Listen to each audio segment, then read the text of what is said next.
നമ്മൾ പഠിച്ചുകൊണ്ടിരിക്കുന്ന chapter mensuration 2D ആണ്. ഈ ഒരു ചാപ്റ്ററിനെ ബേസ് ചെയ്തുകൊണ്ട് നമ്മൾ ഇതുവരെ ക്വാഡ്രിലാറ്ററൽസും ട്രയാങ്കിൾസും കംപ്ലീറ്റ് കഴിഞ്ഞു. ഇനി നമുക്ക് സർക്കിൾസിനെ കുറിച്ച് പഠിക്കാം. ഓക്കെ, അപ്പോൾ നമുക്ക് തുടങ്ങാം. സർക്കിളിന്റെ ഏരിയ എങ്ങനെ കണ്ടുപിടിക്കാൻ പറ്റും? സർക്കിളിന്റെ ഏരിയ എന്ന് പറയുന്നത് πr² ആണ്.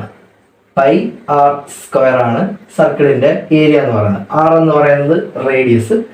പൈയുടെ വാല്യൂ എന്താണ്? 22/7 എന്ന് എടുക്കാം, അല്ലെങ്കിൽ 3.1415 എക്സെട്ര എന്ന് പൈയുടെ വാല്യൂ എടുക്കാം. ഇനി സർക്കിളിന്റെ സർക്കംഫറൻസ് അല്ലെങ്കിൽ അതിന്റെ പെരിമീറ്റർ എന്താണ്? 2πr ആണ് ഈ സർക്കിളിന്റെ പെരിമീറ്റർ എന്ന് പറയുന്നത്. ഇനി ഈ സർക്കിളിന്റെ പകുതി സെമി സർക്കിളിന്റെ ഏരിയ എന്തായിരിക്കും? സെമി സർക്കിളിന്റെ ഏരിയ എന്ന് പറയുന്നത് സർക്കിളിന്റെ ഏരിയയുടെ പകുതി ആയിരിക്കും. അതായത് πr²/2 ആയിരിക്കും സെമി സർക്കിളിന്റെ ഏരിയ എന്ന് പറയുന്നത്.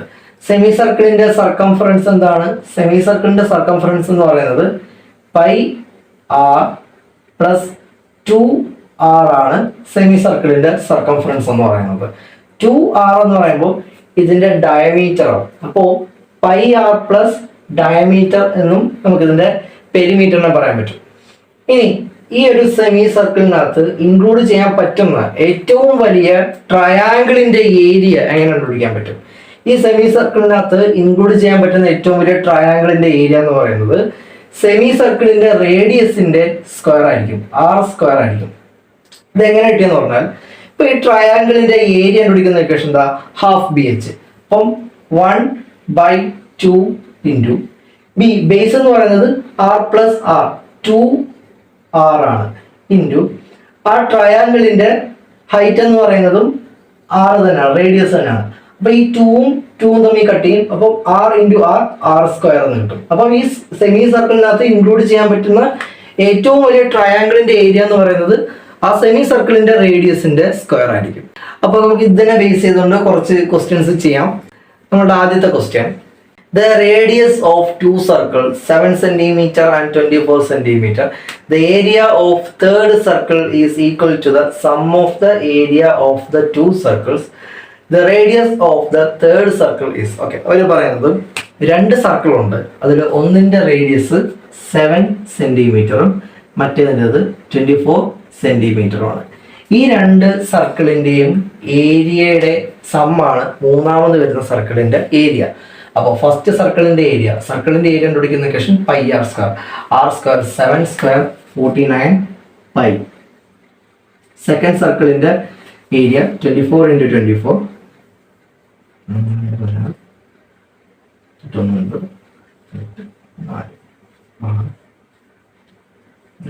സെക്കൻഡ് സർക്കിളിന്റെ ഏരിയ എന്ന് പറയുന്നത് 576 π എന്ന് കിട്ടും. അപ്പൊ ഇതിന്റെ സം എടുക്കുമ്പോഴത്തേക്കിന്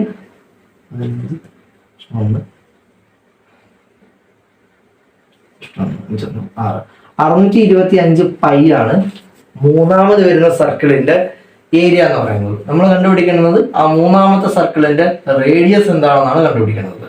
അപ്പോൾ മൂന്നാമത്തെ സർക്കിളിന്റെ ഏരിയ എന്ന് പറയുന്നത് πr² ആണല്ലോ. അപ്പോൾ പൈയും കട്ട് ചെയ്തു പോകും. അപ്പോൾ r² ആണ് 625 എന്ന് പറയുന്നത്. അപ്പോൾ r എന്ന് പറയുന്നത് √625, അത് 25 ആണ്. അപ്പോൾ മൂന്നാമത്തെ സർക്കിളിന്റെ റേഡിയസ് എന്ന് പറയുന്നത് 25 സെന്റിമീറ്റർ. നമുക്ക് അടുത്ത ക്വസ്റ്റ്യൻ ചെയ്യാം. അടുത്ത question: The area of a circular field is equal to the area of a rectangular field. The ratio of the length and breadth of the rectangular field is 14:11 respectively, and perimeter is 100 meter.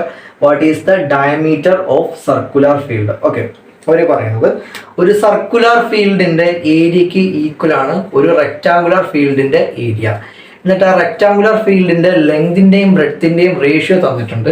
അത് 14:11 ആണ്. 14:11 ആണ്. അപ്പോൾ ഈ rectangular ഫീൽഡിന്റെ perimeter എന്തായിരിക്കും? Perimeter കണ്ടുപിടിക്കുന്ന equation 2 × l+b ആണ്. അപ്പോൾ 2 × 14 + 11 2 × 25 50 മീറ്റർ എന്ന് കിട്ടിയാണ്.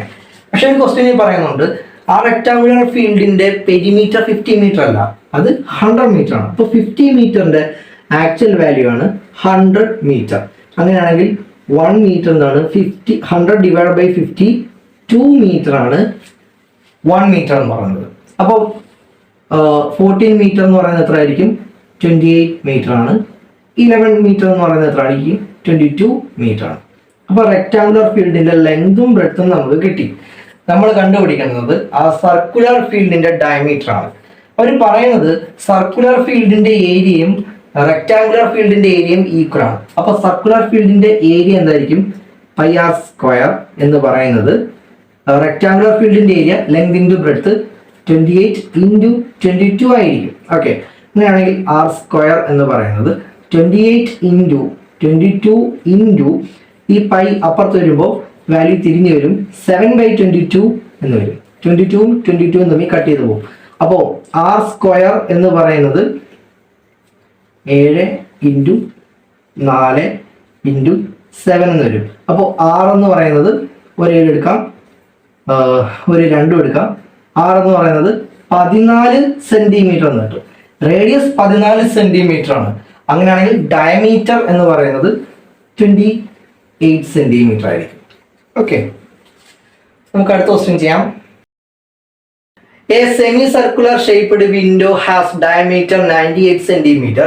Its perimeter equals. Okay, അവർ പറയുന്നത് ഒരു സെമി സർക്കുലർ ഷേപ്പിലുള്ള വിൻഡോ ഉണ്ട്, അതിന്റെ ഡയമീറ്റർ 98 സെന്റിമീറ്റർ ആണ്. നമ്മൾ അതിന്റെ പെരിമീറ്റർ കണ്ടുപിടിക്കണം. അപ്പോൾ ഡയമീറ്റർ 98 സെന്റിമീറ്റർ ആണെങ്കിൽ അതിന്റെ റേഡിയസ് എന്ന് പറയുന്നത് 98ന്റെ പകുതി 49 ആയിരിക്കും. അപ്പോൾ അതിന്റെ പെരിമീറ്റർ എന്തായിരിക്കും? പെരിമീറ്റർ എന്ന് പറയുന്നത് പൈ ആർ പ്ലസ് 2r ആണ്. ഓക്കെ, അപ്പോൾ 22/7 ഇൻറ്റു ആർ എത്ര ആയിരിക്കും? 49 പ്ലസ് 2 ഇൻറ്റു 49. ഓക്കെ, അപ്പോൾ 7 49 വരും, 14 ഇഷ്ടമൊന്ന് 14 15 പ്ലസ് 49 ഇൻറ്റു 2 98 തന്നെയാണല്ലോ. അപ്പം 8 4 12 ഇഷ്ടമൊന്ന് 10 5 15 1 2 252 സെന്റിമീറ്റർ എന്ന് അതിന്റെ പെരിമീറ്റർ കിട്ടും. ഓക്കെ, നമുക്ക് അടുത്ത ക്വസ്റ്റ്യൻ ചെയ്യാം.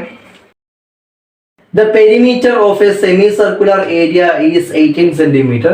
Then the radius is. Okay, അവർ പറയുന്നത് പെരിമീറ്റർ അതായത് പൈ ആർ പ്ലസ് 2r എന്ന് പറയുന്നത് 18 സെന്റിമീറ്റർ ആണ്. നമ്മൾ അതിന്റെ റേഡിയസ് കണ്ടുപിടിച്ച് കൊടുക്കണം. ഓക്കെ, എന്ന് പറഞ്ഞാൽ 6 കോമൺ ആയിട്ട് എടുക്കാം ഇൻറ്റു 22/7 പ്ലസ് 2 എന്ന് വരും.